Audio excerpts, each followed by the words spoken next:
Let's try that again. What's going on, everybody?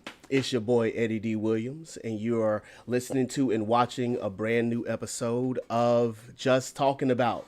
My new podcast. We just started up this week. This is the second episode of our podcast. We are presented by Rebirth Publishings, the publishing arm of my adult superhero romance thriller saga, The Infinity Saga, with book 1, the 3-time award-winning Infinity Theory, and Echoes, book 2 of the Infinity Saga. And so certainly glad to be on the mic with you guys on this morning, this afternoon. It's 11:31 Eastern Standard Time here on the East Coast. And so hopefully that you're having a great day thus far, a great Thursday afternoon. Today I'm going to be talking about how to recover from infidelity. If you've ever been in a marriage or in a relationship and someone was cheating on somebody, how you can effectively recover from infidelity in your relationship. We're also going to be talking about Target's CEO stepping down, quote unquote, and the fallout from the protests that have been happening, the boycott that's been happening with Target and the fallout thereof. We're also going to be talking about struggling with our identity in Christ and how sometimes we can think that we have a deep relationship with the Lord, but our relationship with Him is actually contingent upon the things that we do instead of being able to rest in Him. And so got a lot of things to talk about today. Certainly, again, grateful and glad for each and every one of you who have thought it out, Robert, to spend just a little bit of time with me on this afternoon on the Just Talking About podcast with your boy Eddie D, presented by Rebirth Publishings, the publishing arm of my adult superhero romance thriller saga, The Infinity Saga, with book 1, The Infinity Theory, and book 2, Echoes. So let's jump right into it. On this Thursday afternoon, the first thing that I wanted to talk about today is recovering from infidelity. They have a lot of, in my therapy work, I talk to a lot of clients who are in marriages and in relationships. And one of the hardest things to deal with and one of the hardest things to overcome is when someone makes the decision to cheat on the other person. One of the hardest challenges that people walk into these therapy spaces with is trying to figure out, how do I get over the fact that my partner cheated on me? How do I get over the fact that my spouse cheated on me? Cheating happens in so many different forms. It can be relational. It can be, definitely relational. Physical cheating, emotional cheating, mental cheating. But it happens in all sorts of different ways and formats. It's not just the act of, having relations with another person. Sometimes you can find yourself jumping into people's DMs inappropriately. Sometimes you can end up, sharing pictures inappropriately. Sometimes you can have stimulating conversations that you ought to be having with your spouse, but instead you're having it with someone of the opposite sex without having the conversation, the same conversation, similar conversation, deeper conversation with your partner. And so a lot of people will come into the therapy space and ask me, how do we get past this? How do we move on from this? How do I, make my relationship work, knowing that this person has betrayed me, knowing that this person has decided not to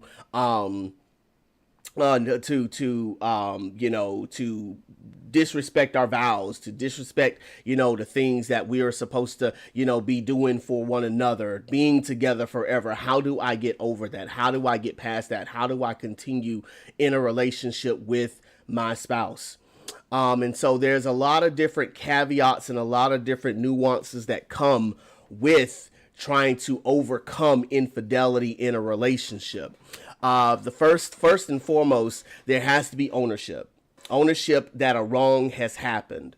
A lot of times, the issue that we run into when trying to repair the damage that's been done is that there is no ownership of the damage that's actually been done. It's minimized to a great degree. A lot of times people will say things to the effect of, well, I've been apologized over it. I've been, told you I'm sorry profusely time and time again. Like, why do you keep bringing it up? Why do you keep, saying that you're hurt by it? It's done. It's done. We're done with it. It's why are we still talking about it? And the fact of the matter is, a person, when their whole idea of what the relationship was has been shattered, that person has been traumatized. And anytime you're dealing with any type of trauma, trauma is not linear. Trauma comes and goes in waves. And so one day you might be over it and might be okay and might be able to deal with it and move on from it. But then another day, something may set you off and make you feel all the feelings that you felt the first time you found out about the infidelity, found out about the cheating, found out about the indiscretion. And so for a lot of people, there's this tendency to think that, especially on the cheater's part, that we've already talked about it, we've already dealt with it, we've already maneuvered around it. Why are we still bringing it up? Why is it still being a thing? And the fact of the matter is, it's because for that person, they've been traumatized. And trauma is not linear. Trauma is circular. Trauma is a wave. And sometimes it's good on some days, bad on others. And the simplest little thing can set a person off and make them think, oh my gosh, I'm right back there and I have all these questions. And why'd you do this? And why'd you do that? And how come this? And how come that? And so we have to take ownership of the fact that we've harmed our person, that we hurt this person's feelings, that we made their whole worldview of the relationship, it's shattered, it's damaged. What we thought this was, it is no longer. This relationship has changed, and we have to take ownership of that. And we have to take ownership of the fact that because we cause this, it is indiscretion. We cause this relationship to be shattered the way that it is, that as our person is going through the waves of the trauma, we have to allow them that space to have that. We got to allow them the space to be hurt, allow them the space to be broken, allow them the space to be bitter, allow them the space to be torn as they are navigating through their feelings of what has happened. Secondly, and again, these are not steps, but it's just a pattern in the things that we have to think about when trying to recover from infidelity. The second thing is that we have to understand that infidelity, by and large, does not happen in a vacuum. It doesn't happen in a vacuum. And what do I mean by that? More often than not, it was a series of events that took place that led to the infidelity taking place. This is not to condone it. This is not to justify it, but it's to unpack it and understand it. More often than not, a person who has committed infidelity, who has cheated, more often than not, they felt like they weren't being heard, they weren't being seen, they weren't being valued, they weren't being validated. Now, whether that has been expressed straight up or whether it was something that was said in a passive aggressive way, more often than not, that person has felt like I didn't feel seen, I didn't feel heard, I didn't feel valued, I didn't feel appreciated. I tried to tell them what I wanted, tried to tell her what I wanted. They weren't willing to give it to me. And as a result, now, here's this person who, gives me a little bit of attention, a little bit of affection, asks the right question, how are you really doing? And everything kind of just fell from there, where simple conversations started to turn into inappropriate conversations, deep conversations, the conversations I want to have with my spouse, the conversation I want to have with my boyfriend, with my girlfriend, with my person, the conversations that I wish I could have with them, I'm now having with this other person, and one thing led to another. And so a lot of times, our relationships, when a person commits infidelity, it didn't happen in a vacuum. Over a course of time, a series of events started to set off that created the perfect storm. And in that perfect storm, infidelity occurred. Again, this isn't to justify it. This isn't to make it okay, but it's to understand the pattern. To understand the fact that sometimes we end up in situations where the void that's been created by the lack of attention or lack of affection or lack of observance leads to that void being so big that all it takes is someone giving us a little bit of attention, and all of a sudden it now becomes like a drug, and it's like we're trying so hard to continue to have that attention being paid to us, and one thing leads to another, and that's what causes us to end up, in a situation where we're cheating on our partners or cheating on our spouses.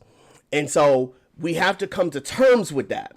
Because a lot of times, again, unless a person's just outright just mad and wanting to burn the world down, cheating doesn't happen in a vacuum.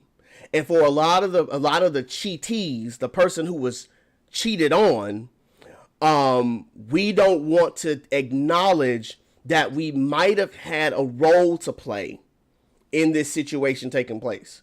We might have had a role to play. Again, it's not to condone it, it's not to make it right, but we sometimes don't recognize that I might have had a role to play in the fact that my spouse decided they wanted to do something outside of the relationship, that they wanted to cheat. I gotta acknowledge that this thing wasn't just a thing that happened. A series of events took place that made the perfect storm that almost made this inevitable.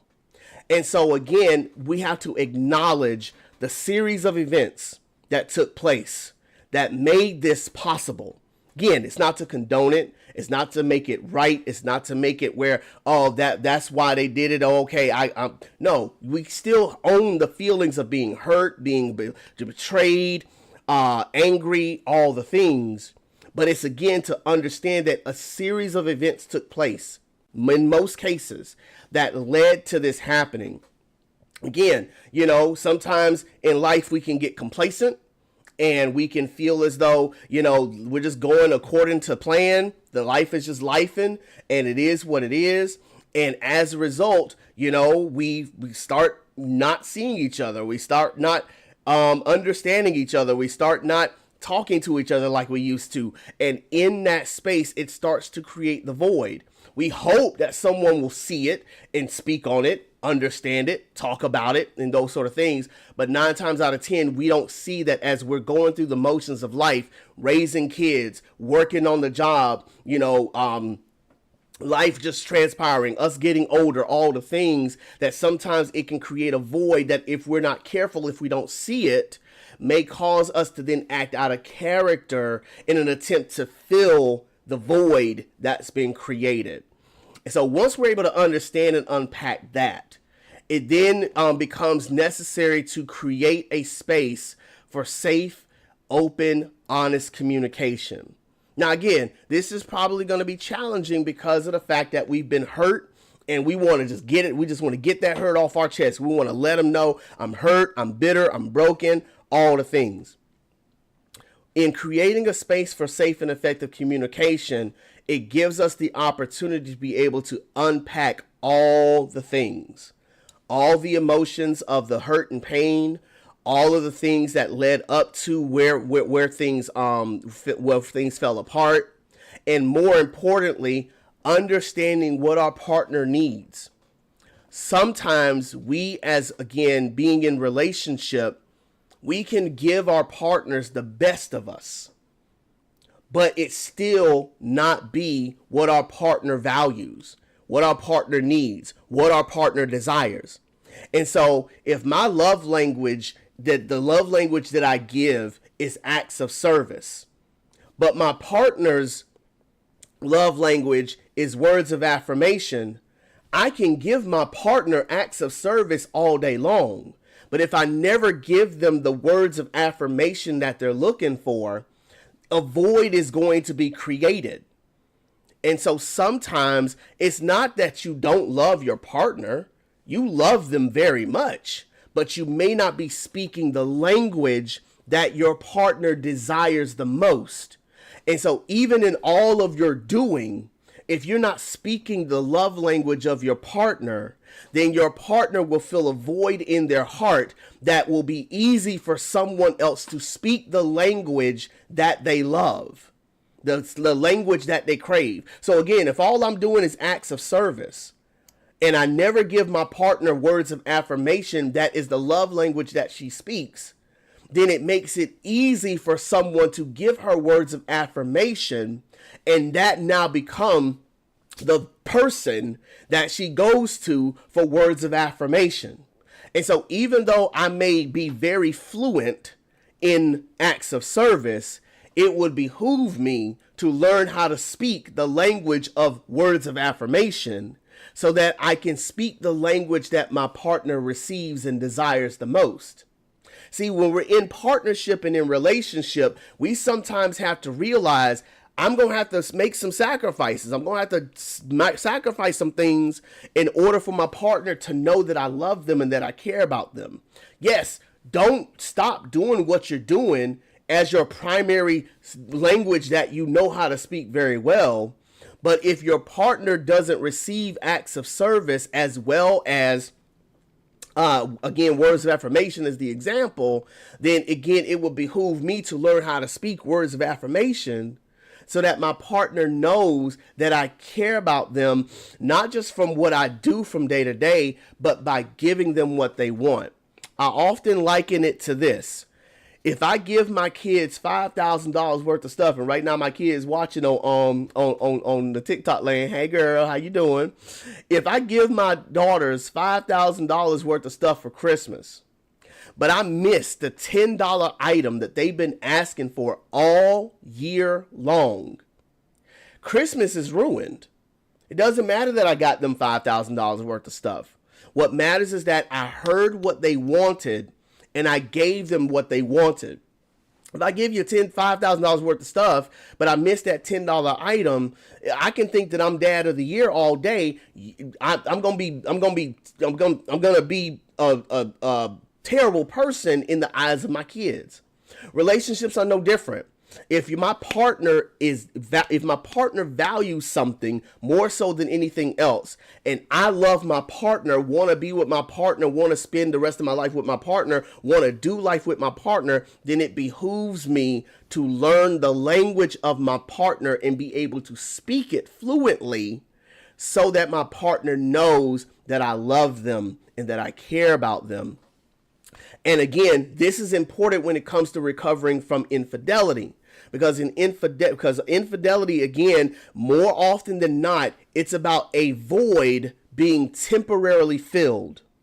So if I know what my partner values and know what my partner desires and know what my partner needs, I now have the cheat codes. The cheat codes to making sure that my partner knows that I care, knows that I love them, knows that I'm here for them. And so if I know what my partner values and I know what my partner wants and I know what my partner needs, this is again for the cheater and the cheatee, it now makes it easier for us to be able to build upon a more solid foundation because I understand what my partner values and now I'm in a position to give it to them. Now, that's the easy part. The final piece that I want to give y'all today before I move on is the hard part is rebuilding trust. Because yes, cheating has occurred. So that means betrayal has occurred. That means that trust has been broken. Fidelity has been broken.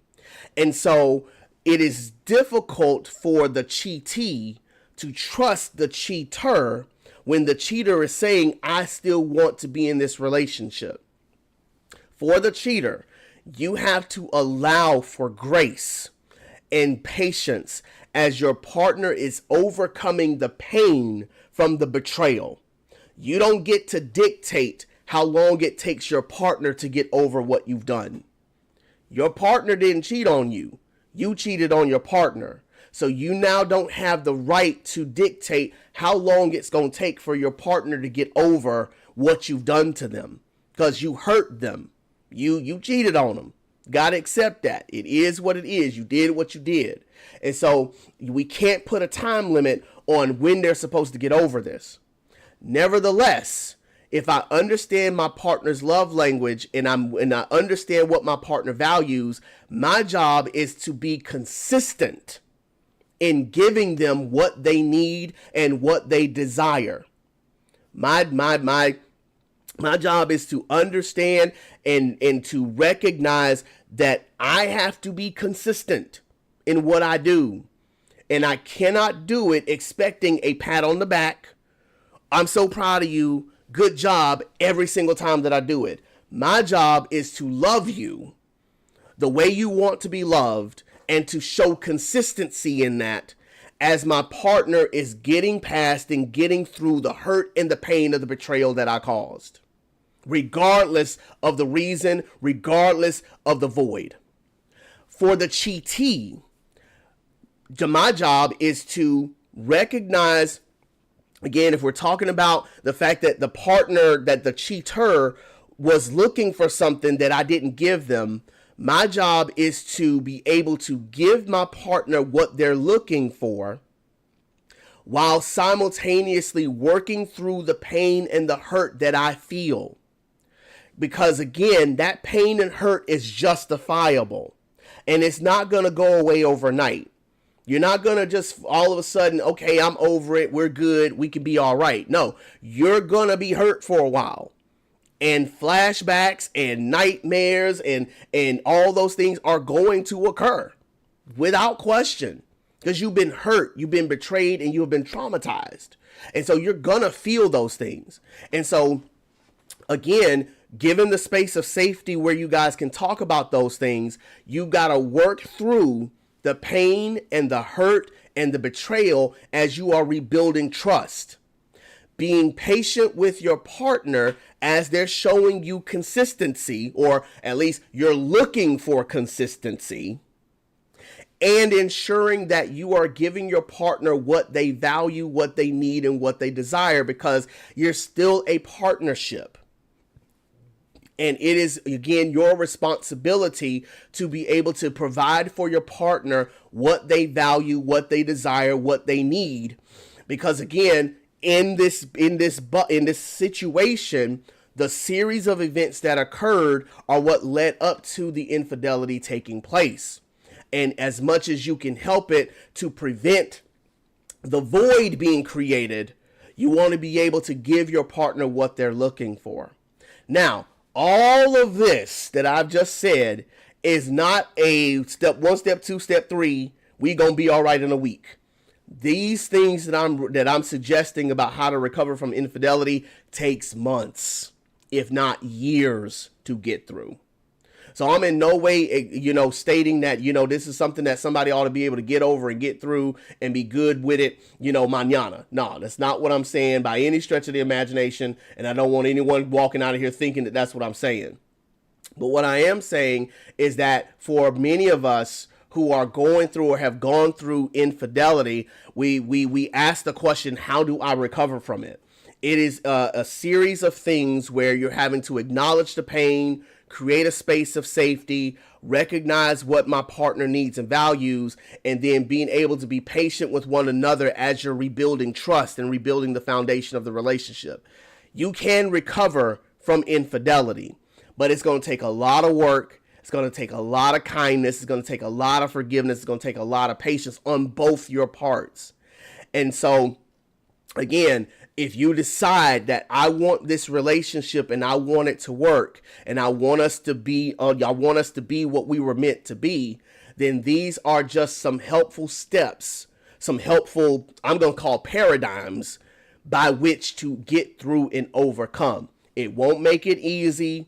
It won't make it fun, but I can promise you that if you're willing to do the work, that you can go on to continue to have a great relationship, and I actually have a better relationship with this second iteration than in the first, because it will give you guys the opportunity to have greater communication and conversations with one another about what you want, what you need, what you value, and how to be able to effectively give it to your partners so that the void is minimized, because it's being filled both by self as well as your partner. I appreciate y'all for watching and listening to the Just Talk About podcast with your boy Eddie D, presented by Rebirth Publishings, the publishing arm of my adult superhero romance thriller saga, The Infinity Saga, with book 1, The Affinity Theory, and book 2, Echoes. Certainly grateful again for each and every one of you who have thought it not robbery to give me this opportunity to be able to spit game with you all and just to talk about whatever's on my mind. If you have any questions, comments, or concerns, you can feel free to drop down in the chat box. We are live on all the platforms, and I am monitoring all of the chat boxes. And so if you have any questions, comments, or concerns, feel free to drop down in the box and let me know what you're thinking and how you're feeling. More than happy to answer any and all questions if there is time. If you have a subject matter that you would like for me to talk about on the podcast, feel free to drop down in the comment box or to email us at justtalkingaboutpodcast@gmail.com to where you'll be able to then let me know what you would like for me to talk about. And who knows, your topic may be the topic of discussion that I talk about on the Just Talking About podcast. Again, presented by Rebirth Publishings, the publishing arm of the Infinity Saga, with book 1, the 3-time award-winning Affinity Theory, and book 2 entitled Echoes. So, in the news today, Target's CEO stepped down as CEO, and people were wondering all around the airwaves and the social media pages whether or not this was an actual victory or not. And after listening to a lot of people talk about it, realized that even though he did step down, the CEO did step down as CEO, he was actually moved into a much more powerful position in the company as the COO was promoted to CEO. And so for a lot of us, it has us really wondering whether or not the move was actually more performative than it was actually making some type of difference. And so what I wanted to talk about in that regard is how a lot of times we see brands and we see companies and we see people jumping on bandwagons in an attempt to try to, gain popularity or gain sales within their various brands. And a lot of times it just goes to show that for a lot of people, they don't really care about the issues. They care more about how to capitalize from said issues. I have in my book Echoes, there is a part in there where Malcolm is talking to Simone, and Simone asks Malcolm, like, what do you think about this situation that's occurred within our government? And he basically says, it's all a show. It's all a game. It's about popularity. It's about getting likes. It's about, being voted back in. It's about power. And whatever bandwagon that they can jump on in order to get that power, that's what they're going to do. And again, it's very unfortunate, but it is a fact of life that for the vast majority of your corporations and your organizations, they're going to jump on whatever bandwagon they feel like they need to jump on in an attempt to try to get people to buy their products and to like their stuff and to put their name on social medias and things.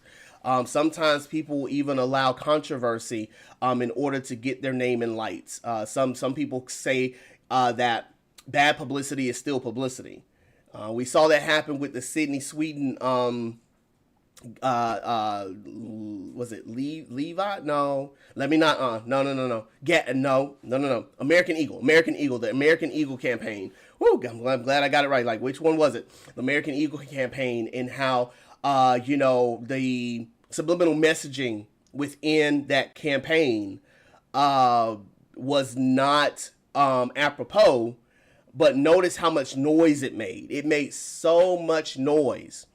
And so sometimes people will do things in an attempt to try to capitalize on bandwagons that are occurring. And again, we're all guilty of it at one point or another. We see an event taking place and we try to take advantage of it. I certainly, was trying to take advantage of July 4th when we put out Echoes, because Echoes is more of a political book than it is than all the other books within the saga that I'm writing. And so we were like, July 4th, Independence Day. Hey, let's jump on that bandwagon and see whether or not that makes some noise for the book sales. And so we all try to navigate these spaces in an attempt to try to gain a financial advantage. And our politicians and our corporations are no different. Target, for example, is, they realize they messed up, but they won't own that they messed up, which goes again to show that it's always been about the bottom line. It's always been about the bottom line. When DEI, diversity, equity, and inclusion, became a big thing within the national government, a lot of corporations stepped up, but they stepped up not because they believed in the principles and practices, but because they thought that it would get them more money. They thought that if they were to run these campaigns and run these organizations, that it was going to get them a lot more people into their stores to buy their products. They were given government subsidies to offset a lot of the programs that they put in place. And they were making a lot of rack as a result of that. Target was one of those places where we got a lot more inclusion than usual. And people were banking on that. But as soon as DEI then became I'm gonna say it like this, a cuss word, companies started backing down. Money started shriveling up from the federal government one way or another. And a lot of those programs that were in place, we got to see that they really didn't care about diversity. They didn't really care about equity. They didn't really care about inclusion. They cared about money. They cared about getting dollars. They cared about, getting tax breaks and things like that. And so the second that they felt threatened that those things were going to go away, they started backtracking in order to keep their federal funds. And so a lot of corporations really showed their true colors. They really showed their true colors. And other corporations showed how that they really do care about diversity, really do care about equity, do really care about inclusion, more so than they do the bottom line. But even in that, we have to be careful, because a lot of the corporations that are still backing diversity, equity, and inclusion, they may be seeing the fallout from corporations like Target and saying to themselves, even though I may want to back out of it, if we do, we'll end up getting hurt.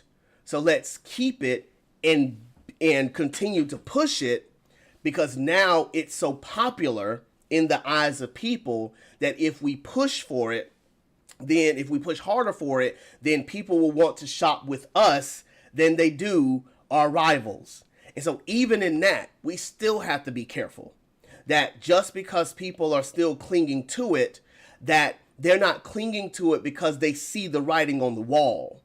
Because I always say, you say that you stand for it, but show me how you're doing it. Show me in your policies, show me in your practices, show me in your leadership, show me in your boardrooms. How are you really standing up for diversity, equity, and inclusion? Because just because it's popular right now doesn't mean you really believe in it. We saw what happened with Black Lives Matter. When Black Lives Matter was at its peak, organizations and corporations and big media and in entertainment and sports, everybody was rah-rah-rahing for Black Lives Matter because it was the popular thing to do. But just a year prior, Colin Kaepernick is bending the knee to talk about and address the issues, and he was vilified for that. He was absolutely torched for that. But now that it became the popular thing, everybody wanted to rah-rah for it. But then as soon as it became a problem, we're too woke.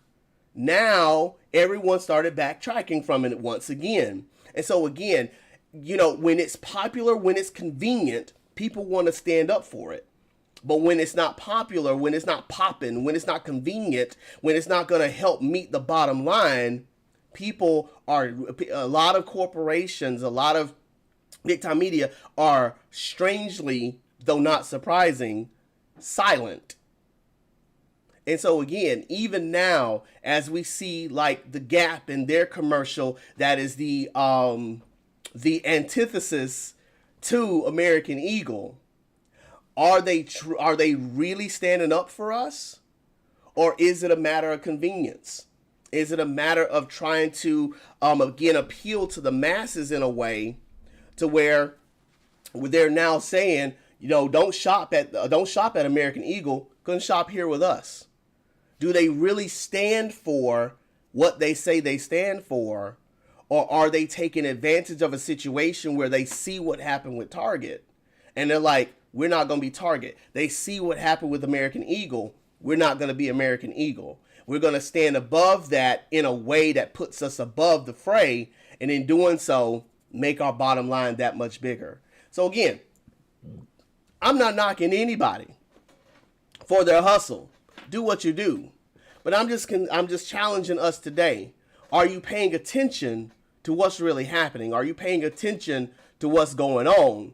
Because again, yes, we see the companies that are standing up for us, that are standing up for people as a whole, that are standing up for, things like DEI and those sort of things.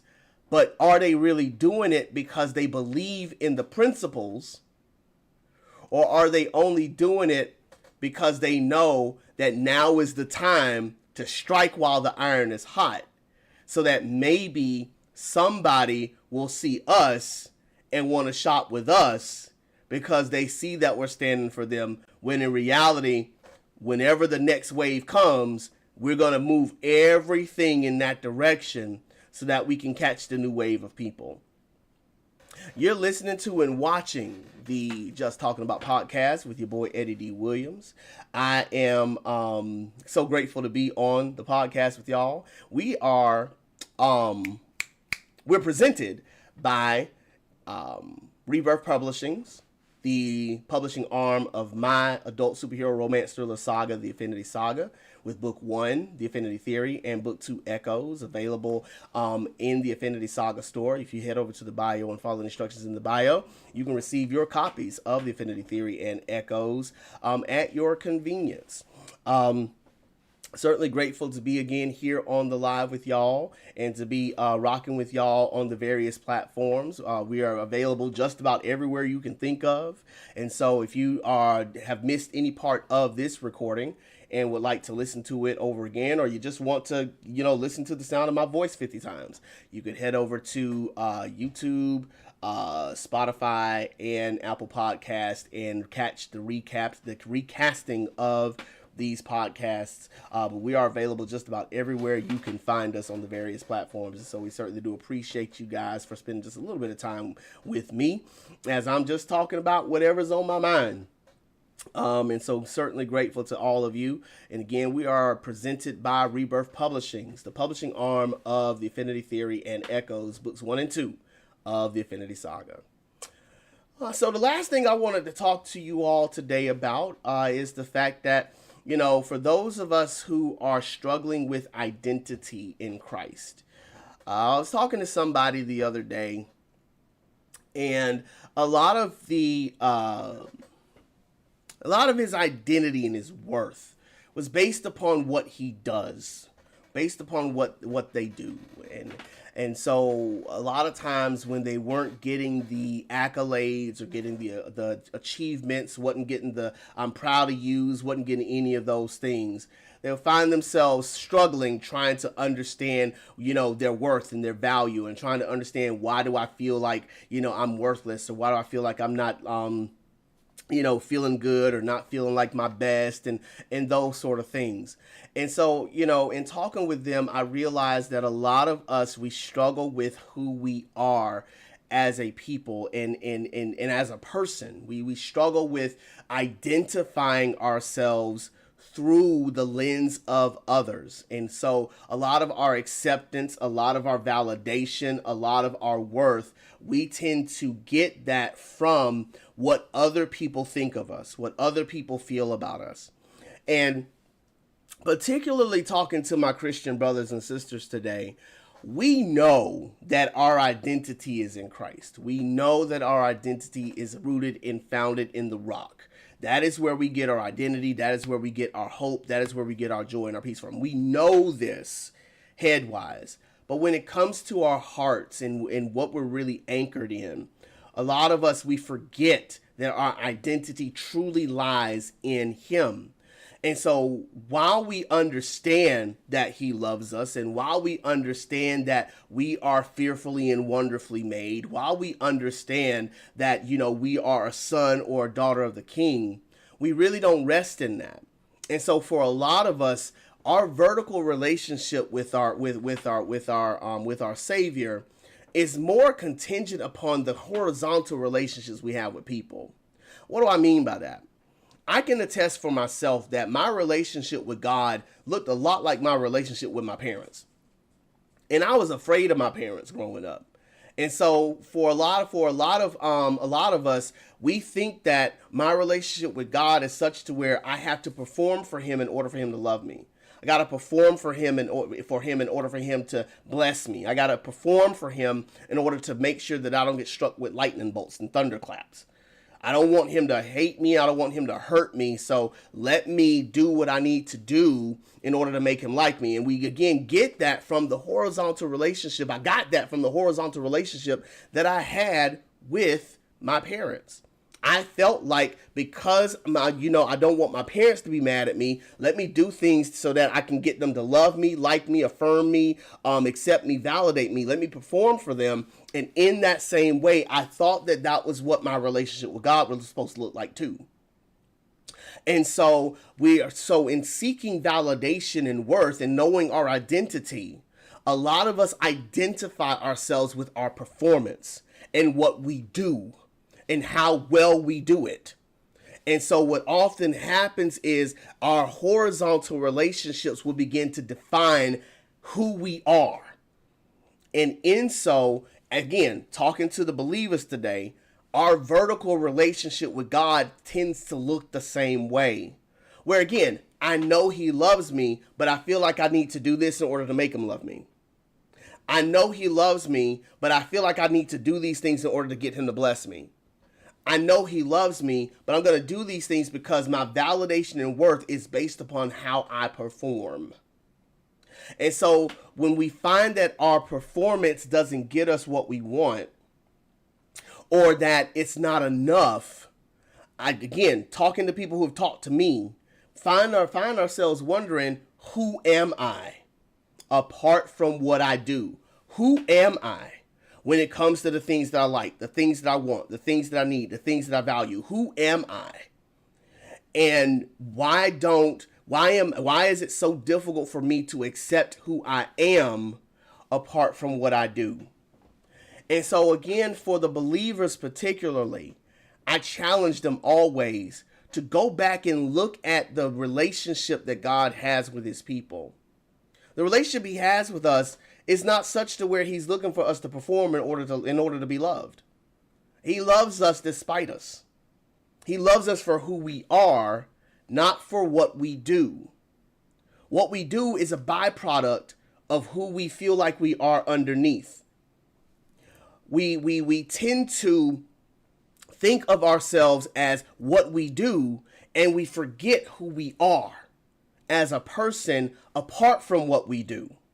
And in so doing, we forget all of the affirmations that God gives us, that we are fearfully and wonderfully made, that while we were enemies, he died for us. While we were sinners, he died for us. That we love because he first loved us. That we are made in the image of God. That we were born and made in his image. That we're being molded and shaped from one degree of glory to the next to look more like Christ every day. We know these things, but we don't believe them.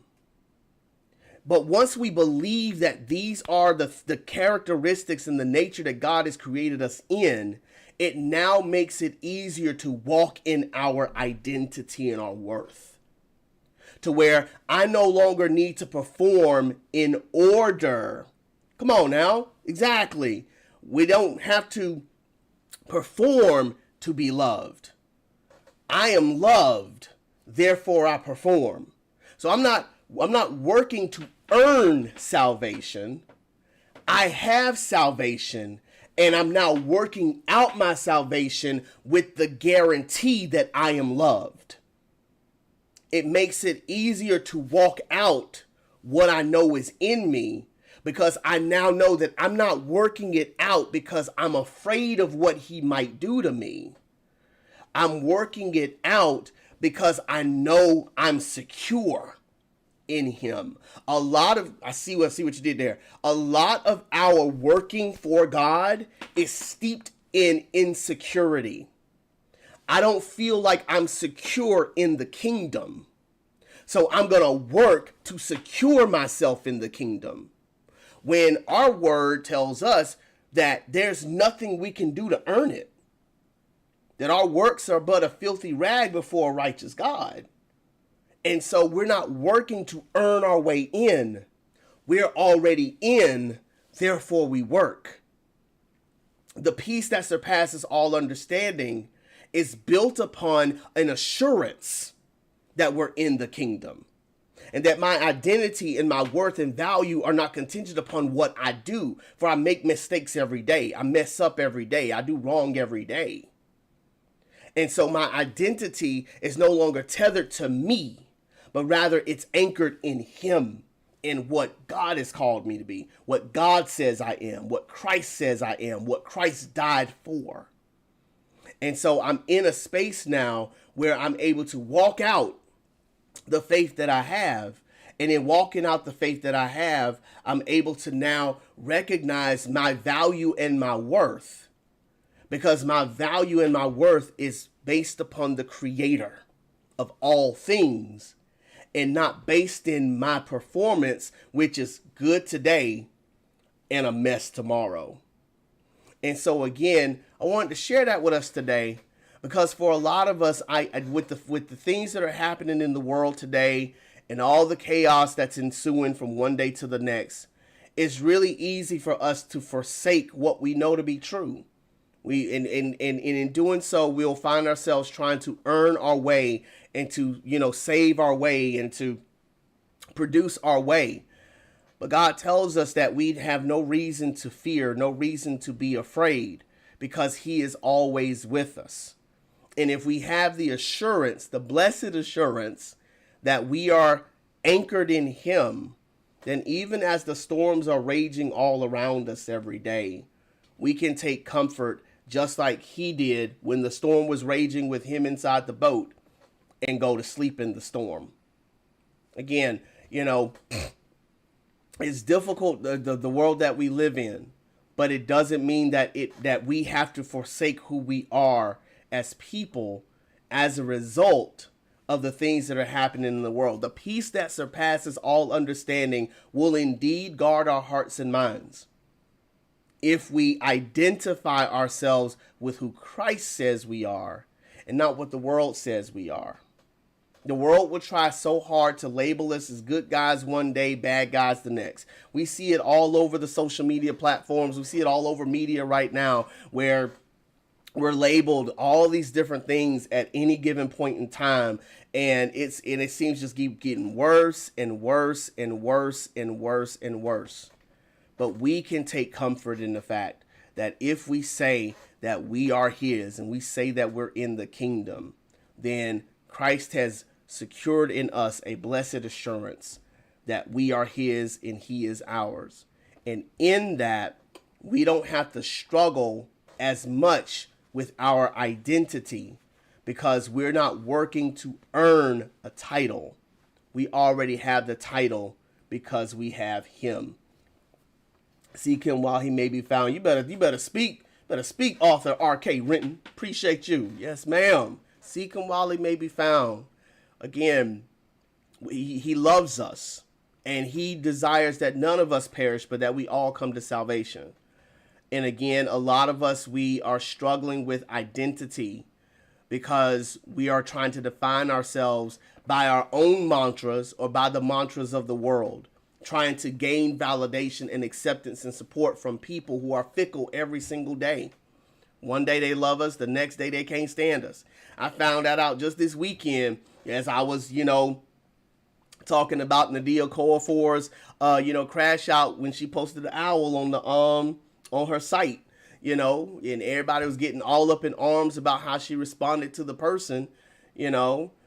People, here it is. I'm just saying, listen, why are you even on her page in the first place? You don't like what she posts on her page? Keep it moving. Swipe right. Like, why are we even bothering her with that? But as soon as I said that, everybody who loved my book, suddenly, I'm never going to read anything you write because you just like her. Like, bro, I'm just saying, dude, you're wasting all this energy. Just swipe and move on. Like, why you don't want to read my book no more?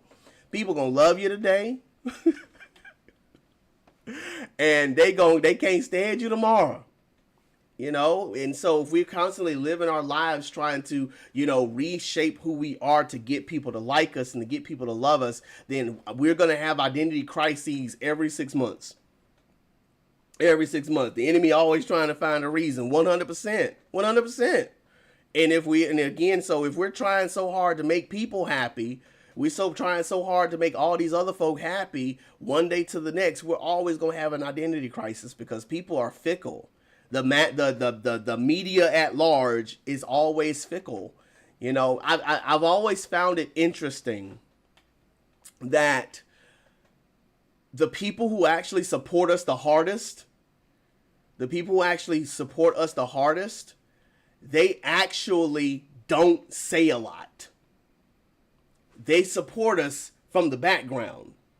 They don't say anything, but they are rooting for us all day long. The vast majority of the people, for example, who have read my book, who have bought my book, I haven't heard a peep from them. The vast majority of people who watch my material, who watch my content, they don't like it. They don't say anything. They don't comment. But they watch, they pay attention. That's why when my page was popping on Saturday, I'm like, y'all actually paying attention to me? Like, y'all been here the whole time? Like, I didn't know who y'all were here. And so, again, right. And so, we got to think. We're thinking. It's like, if it's God that's doing it, if it's God that's saying do it, absolutely. But a lot of times, and a lot of times, we find ourselves in places where when people are, in our ears and we're watching them and they're talking to us and they're telling us things, we tend to reshape who we are based on what people want and what people think. And then we wonder where we are in the midst of it. And God is simply telling us, no, who did I say you are? Who did I say you are? What did I tell you to do? Don't worry about this person or that person because somebody needs what I'm trying to produce out of you. Somebody needs what you're trying to say, what you're trying to sell, what you're trying to do. And if you change it because of them, then the person you're meant to reach ain't gonna get reached. Person said, RK said, spirit of rejection will have people crumble. And yes. And so now, what was meant to be dynamic and unique and yours, and is supposed to be a testament of the supremacy of Christ and all that he's done. Instead, it's just now a carbon copy of something that somebody wanted, watch this, 20 minutes ago. And now they've moved on to the next thing. And you're wondering, but I made all these changes. I did all these things for you. I don't want that anymore. I want something else now. And so again, when we're rooted and anchored in Christ, rooted and anchored in what he wants us to do, and rooted and anchored in who he called us to be, what he named us, going from Abram to Abraham, going from Saul to Paul, even though that's kind of a misnomer, but going from Jacob to Israel. When God changes the name, changes the identity, changes who we are, that's when we make the changes and make the adjustments. But when we're rooted and anchored in him, it makes it easier for us to walk in who we are, walk in our truth, walk in what we're meant to do, meant to be. And in so, I'm encouraging all of us today. Okay. right? Again, you know, that I'm encouraging all of us to be anchored in who we are, anchored in who he calls us to be, anchored in what he calls us to do. Because when we're anchored in him, it makes it easier to walk in our truth and to walk in our identity, to walk in our purpose. Not because, you know, we're expecting our wildest imaginations to come true per se, but because we want to be at peace with ourselves, at peace with our God. Whether that means something spectacular is going to happen or whether the spectacular is in the mundane, we can rest in the blessed assurance that we are who Christ says we are, and that's all that we need. I appreciate y'all so much for spending some time with me today on the live.